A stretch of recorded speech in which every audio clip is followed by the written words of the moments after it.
Hey, I'm Alex Radcliffe from Board Game Co. And today I'm going to ask for your help to help me review games better. Or more specifically, to help me review games better for you. Possibly.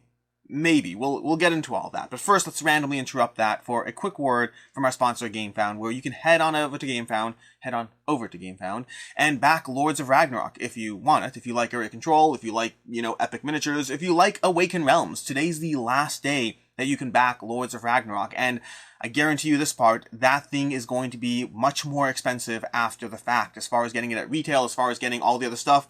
Awaken Realms always shoves a ton of content into their games. If you are interested in Lords of Ragnarok, if you like Lords of Hellas, if you like area control, if you like dudes on a map, if you like multiple win conditions, that's all available, and today's your last chance to back it, although granted, there probably will be a late pledge. And with that out of the way, let's go ahead and talk about the reviews. Helping me change the reviews, and I think an important part to get out of the way off the bat is something that makes this particularly interesting, awkward, problematic, choose whatever word you want, is the fact that I'm about to ask you for your opinion, which you'll hopefully give, if it's relevant to you, if you find it, reasonable, whatever. But I may not listen to it. That's part of the weird part. Not because I'm just going to straight up ignore you, but rather because some of the things I'm asking for might be conflicting. I'm asking you for what you think, but I'm also asking them for what they think, and her for what she thinks. And so once you factor in all those things, once you factor in conflicting opinions, one of you wants a rating in the review, one of you doesn't. One of you wants a 5-point system, one of you wants a 10-point system. One of you doesn't like it when I compare games to other games, the other one does. And so that inherently means there are conflicting pieces of information. So I'm about to ask you to help, and I might not listen to you. And then more than that, even if your opinion is the majority, there's a chance I won't listen to it too, although that's when it's a little trickier. You see, I'm using Google Forms to aggregate the data. There'll be a Google Form link in the description down below, right underneath that Gamefound link over there. And when you answer these things, if you find that it helps you or is useful, then all the information will be aggregated. And let's say there's a particular thing where 49% of you want it one way and 52% want it the other way. If my preference leans towards the 49, I'm probably going with that. See, my opinion here does count for like 15 votes, not just one. That said, I'm not putting anything into this that I'm not willing to do. So if there's a clear majority, I'm probably going to do that. You see, it's interesting because one of the things that I have to balance from the past year or so is the fact that when people say something, I am very quick to read into, well, 5 people commented that they want something that way. But that's just 5 people. And maybe 100 of you didn't comment because you were totally fine with the way it was and that's your preference. And so this is gathering of data will likely help guide me in terms of being able to give better reviews for those of you that watch reviews. If you're like me, you may not watch many of my reviews. And when I say like me, I mean I watch all my reviews because I'm time-stamping everything, all that. But I don't watch all other content creators' reviews. If I like a content creator, I generally only watch the review if it happens to be a game I'm interested in. I don't watch them just because they're on the channel. Some people do. Some people want to find out more about these games, which is also part of the balance, because for me, by the time I watch a review, I already know enough about the general gameplay that I don't care about the how to play part. I just want your opinion. Other people who are watching reviews all the time might want the how to play because that might influence whether they personally are interested. They might be, yeah, sure, your opinion's helpful, but I just want to know how the game plays because that will tell me more.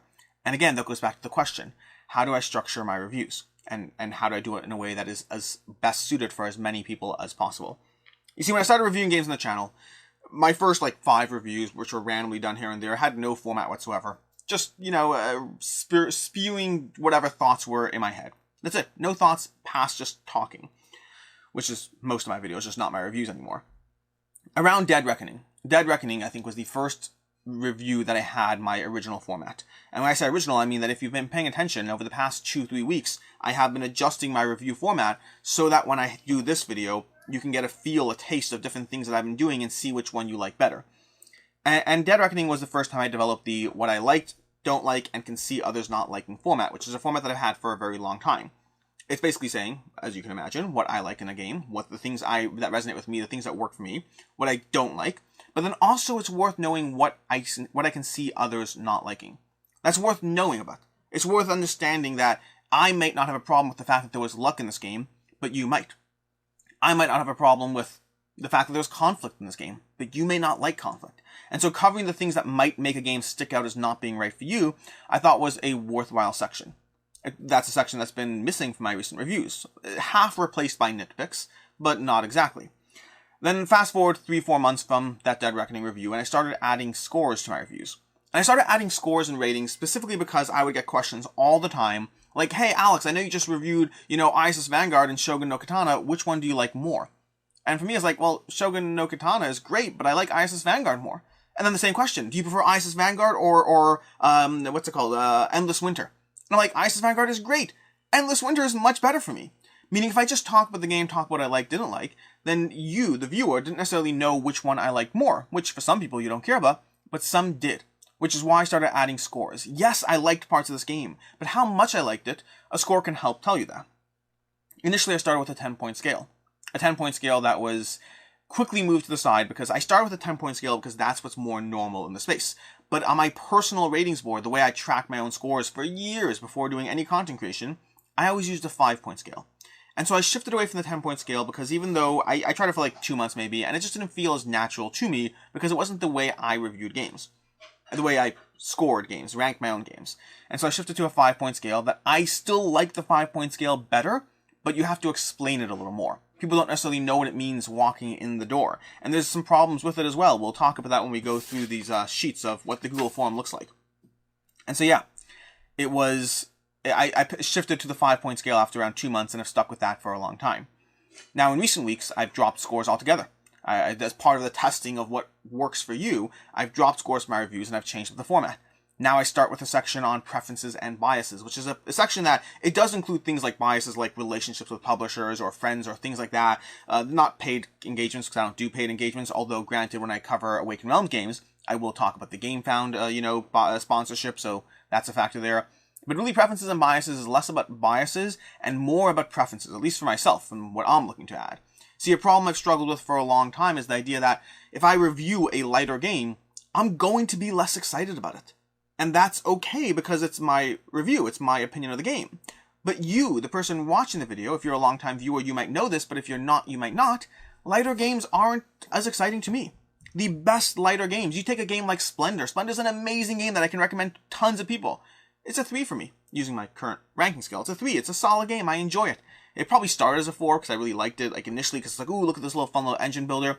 Quickly dropped to a 3 because it's on the lighter side, but it's a great game for you. For me, it's a good experience that I enjoy playing.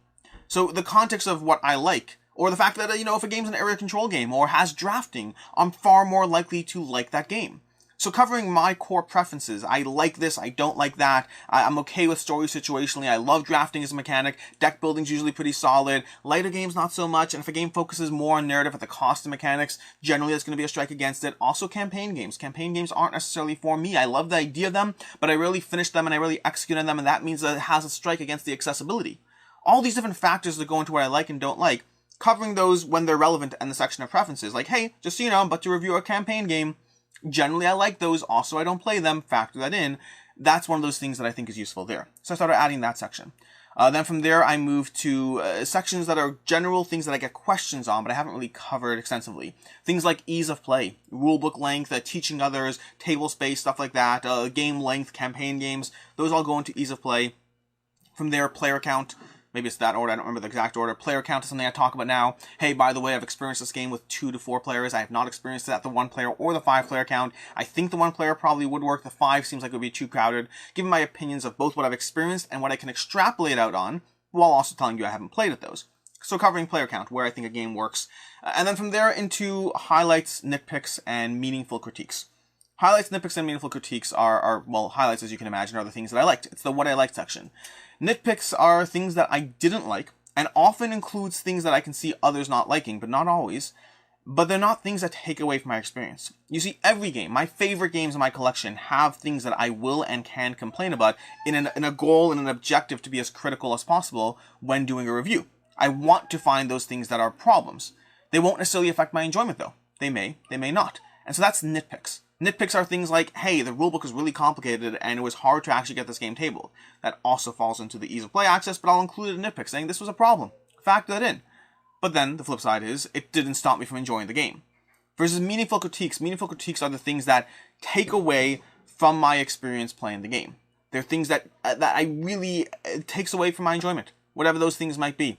It might be the fact that I felt some cards were unfair. It might be that there was too much luck in combat. Whatever it is, it's a meaningful critique. It did take away from my score of the game.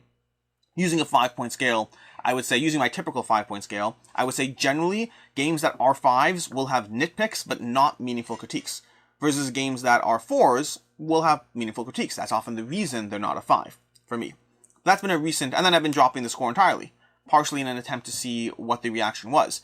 And there have been like 5 people who've commented that they want the score back, but most people haven't commented at all, which could be laziness, it could be not caring, or it could be anything. But that takes us to this part, where we're now going to go through what you'll find on the Google form if you go through that link, just covering the various sections of what the questionnaire is. And it should take you like maybe 3 minutes, maybe, I imagine, 4 or 5 minutes if you're really struggling to look and analyze, and maybe a minute if you're just clicking through quickly. You don't have to answer this. Only answer this if you think it's helpful for you. If you would like to see your opinion sway the structure of the reviews that I'll be putting out, sway the structure, like these games over here. All these games on the table, they're games that I plan on reviewing soon. Most of them I've played enough that I could review them already. I think 1 or 2 of them I still need to get more plays in, but your answers here will affect these and plenty of other reviews. Although, granted, if I get like 3 responses, I'll just review things the way I want. But either way, let's go into it. So, how do you like your board game reviews? Section 1. What's your goal as far as length? As far as review length, do you prefer the longer and more detailed the better? Just hit the most important stuff, short and sweet is what I want? Or good middle ground between those two? So in general, as far as, did I miss a section? Nope. Yeah, I got it. Perfect. Just making sure. So that's just the general review length. So for example, do you want a review that's going to be in the 5 to 10 minute range? Do you want a review in the 10 to 20 minute range? Or you want like all the details? So 20 plus minutes, whatever it takes to get all the information. Do you want me to sacrifice a degree of how much information there is in a goal of making the video a little bit shorter? That's basically the question. And I'll probably include, I don't actually have it on my printout, I'll probably include them. I probably am looking at the under 10 minute range, 10 to 20 minute range, and 20 plus minute range. That's the way I'm putting it. And if you want all the information, that still might be a 12-minute video. Sometimes games aren't that complicated to talk about. The question, though, is when there is a lot to talk about, should I sacrifice some of the lesser points in order to have a more accessible video? That's basically the question on the table there. For less popular games, question number 2. For less popular games, do you prefer a dedicated review, a quicker roundup of several smaller games, or you don't care because you're probably not watching it? Less popular games can be anything. It could be the new Lost Cities Roll and Write. That's probably in a roundup video. We'll see. But it could be anything that has come out, but it's not a big, giant game. It might be a new Exit Escape Room. It might be, I don't know, any number of smaller games come out that frequently are on my list to cover, but I keep pushing them off because I'm prioritizing bigger, more popular games. Both because I'm more interested in them and also because the audience is more interested in them. So I could, make the time and effort and energy, try to put together a video on a smaller game, but they often get deprioritized because people don't watch them as much. So I keep pushing them out of the way for things that are larger. So do you want them as a dedicated review? Do you want them as a roundup? Or you don't really care because you're one of the people who's not watching reviews of less popular games? As far as other people, this goes to the number of people in a review. I typically do reviews in a few formats. I do reviews with my daughter, with Ricky. I do reviews with my wife, with Rena. And then I do reviews with Jesse and Shira from Cracklow. Those are the most common people I do reviews with. And then, of course, I do reviews myself. This is a question as far as how many people do you prefer in a review. And specifically, it's number of people, not specific people. So, do you want a 3+ person review? Do you like that? And this one is, you can choose all that you like, not a specific one. But basically, do you like reviews that have 3+ people? For myself, I love 4 squares over on Dice Tower. That's my favorite review format, where I can see them bouncing off each other. So you might want that. Maybe you like that. Maybe it's a little too chaotic when there's 3 or more people. Maybe you prefer it when it's specifically 2 people. If I'm doing a review with Quacklope, do you want it with just Jesse or just Shira? So if you want just 2 people, that's fine too. Or do you prefer reviews when it's just me? I find those tend to be the most cohesive because I can walk in without having to worry about bouncing off of others or whatnot. But there's the trade-off is you only get one opinion in the same time span. So whatever you prefer. And that one you can select them however many you like. If you like all of them, great, check them all. If you don't really care at all, move on to the next question. None of these are obligatory. You don't even have to answer a single one. Next up, do you want information about how the game plays as part of the review? Should be self-explanatory. Basically, the question on the table is, when I cover a game, do you just want the review? Now, no matter what happens, I should probably change the question a bit. No matter what happens, there will be, at a minimum, a 60-second overview of the game. Meaning, I have to talk about the game at its core basics. Tiny Towns is a game where you're building out... I shouldn't do this. I'm not going to do that. I was going to do it, but I'm not. At a minimum, you're going to get 60 seconds of overview because I have to talk about the game to some small degree. But do you want just that 60-second overview and the review? Do you want, a 2 to 3 minute highlights covering the main points, but try to be under 3 minutes? Or do you want, I want basically how to play the game, which will not be a full how to play. No matter what, it will not be a full how to play, but it will go through the full turn structure, but it might add 7 to 10 minutes to the review. So that's a question there. And by the way, everything's timestamped. You can skip stuff, but timestamps are not. Sometimes there's still preferences on what you want there. Next up, by the way, timestamps is a relevant section where this is one of those things where if, let's say, 70% of people just want the review, but there's enough of people, if 35% of people want the how to play, I might include it even though it's only 35% because the 65% can skip it. That's one of the times where timestamps are relevant to how I might choose based on the minority, even though it's the minority. So again, I want your answers, but I can't guarantee I'm going exactly how things play out there. Do you want a score as part of a review?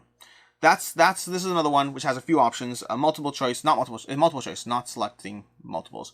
But basically, do you want a score as part of the review? And there's 4 options here. Yes, you do. You want a score, you want a rating, you want to see how I rank the game. 2, no, you don't care at all. You don't really care for that. It doesn't really matter to you. 3 is only if it's a final game and not a prototype. That's a specific one over there, meaning do you want me to give a score when it's a final, all of these games I believe are final games, final production copies, but if it's a prototype, no score. And then the 4th option is you want a score when reviewing together with others.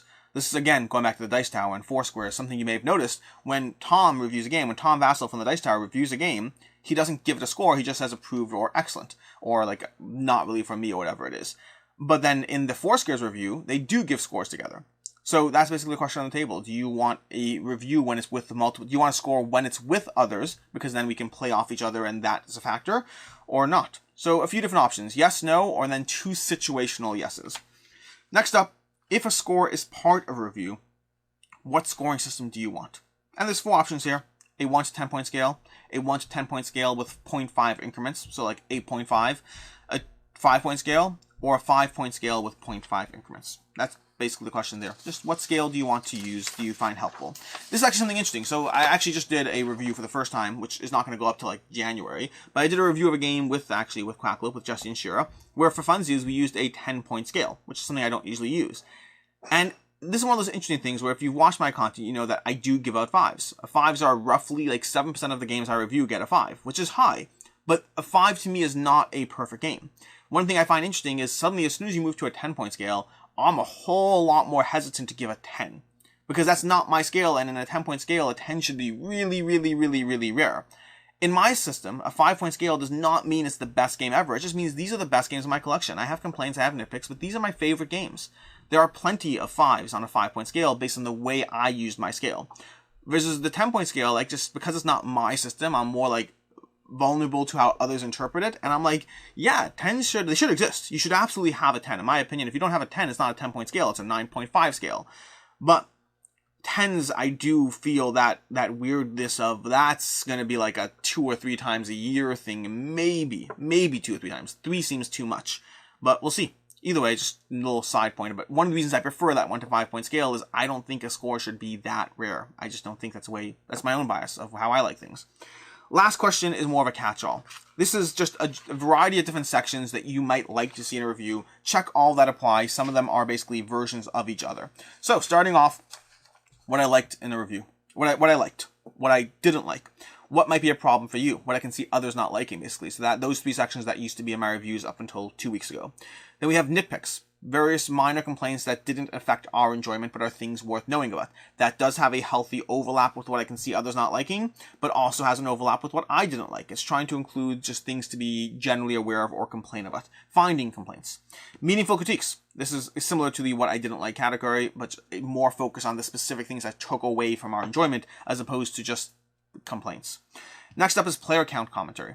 That really goes down to the fact that now I have a full section devoted to the player count, which I talked about already briefly. Do you want that in there? Do you want a 30 seconds me talking about the player count? Components, art, and theme. I'm separating some of the what I liked and didn't like and all that into specific sections of accessibility of which is the next one. Components, art, and theme. Accessibility, how easy it is to table, teach, playtime, all of that stuff. My biases. Do you want that in the review? Do you want me to spend, 30 seconds talking about my preferences the game preferences I have. I like this style of game. I don't like that. And yes, I have been working with this company for the past, 2 years. And so I have a reviewer relationship with them. Oh yeah, and I'm friends with that person over there. And this person I know is, like all that kind of stuff. And then whether I'm adding it to my personal collection or not. This is the next one. I used to have this one in my reviews. I started taking this one out. I used to say at the end of my review, I used to say, and this one is or isn't being added to my collection. The problem with that, and the reason I started taking it out of my reviews, is because over time, as I've gone more from, casual guy playing games who also reviews them, I always had high turnover. I've always been someone who had high turnover in my games, but I still was just a gamer reviewing my games. And over the past year and a half, I have shifted to being a reviewer, being sent games to review, and having even more games come through these doors, which means my turnover has gone higher and higher, and games that once upon a time I would have kept, I now have to be much more strict because I'm playing even more games than I was before, and I used to be playing a lot. So when I personally made the shift from gamer to gamer and reviewer, I started taking that out of my reviews as I felt it was not fair to some games to be saying, hey, I'm not keeping this one, when it was a great game. I just have too many games, so I have to keep great games. That said, do you want that back? Maybe you want to know. Maybe you want to know that, I still want to know if Alex is keeping it in his collection. Now, obviously, you'll always find these things out in terms of what I backed videos or games leaving my collection. The information is still there. Do you want it in the review is the question. Next up is comparisons to other games.